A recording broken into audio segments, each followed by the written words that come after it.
que c'est une campagne un peu atypique parce que les médias font croire que la situation est radicalement différente de ce qu'elle était auparavant, que ça serait une sorte de révolution, la jeunesse, le casting qui changerait.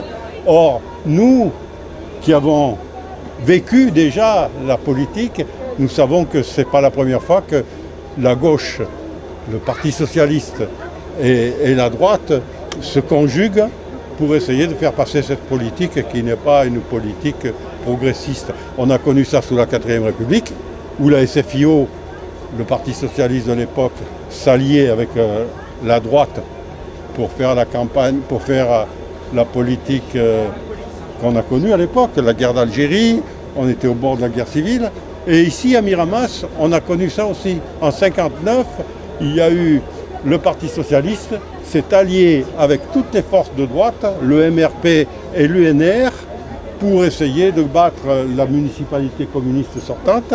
Il y avait donc l'élection ici à Miramas d'un maire MRP avec un premier adjoint socialiste, et ça a donné une politique qui a mené la droite 6 ans après.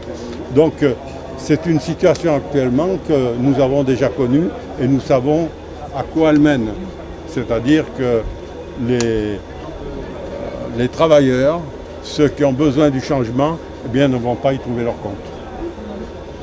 Mais j'ajouterai quelque chose qui me paraît également très important, c'est que depuis l'élection de Macron, je pense que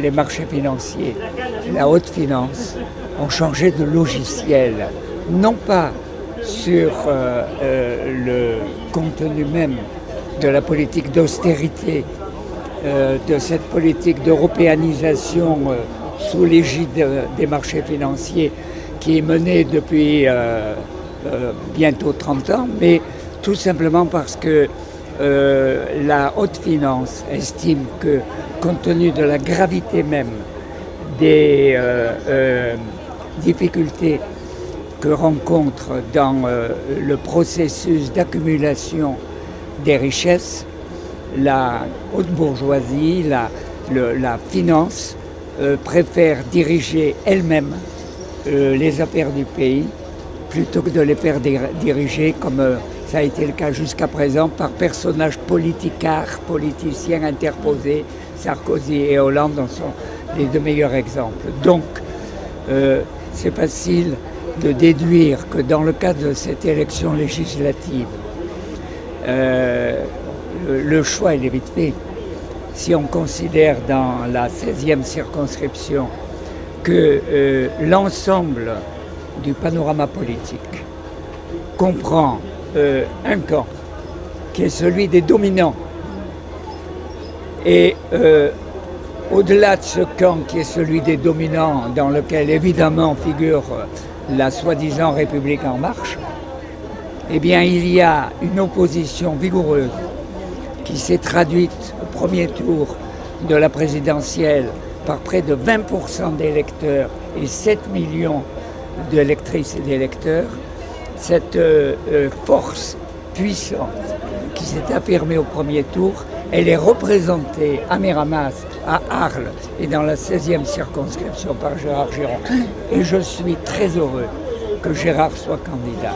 C'est-à-dire qu'il y a un chemin de plusieurs années à reconstruire avec toutes les forces progressistes, véritablement à gauche, écologistes, qui mettent l'écologie au centre de la réflexion économique, sociale, culturelle, pour faire en sorte qu'un projet puisse être porté, un projet cohérent. Je pense que c'est le projet de la France insoumise. Il est cohérent, c'est pas pour rien qu'il a été soutenu par les communistes pendant la campagne des présidentielles.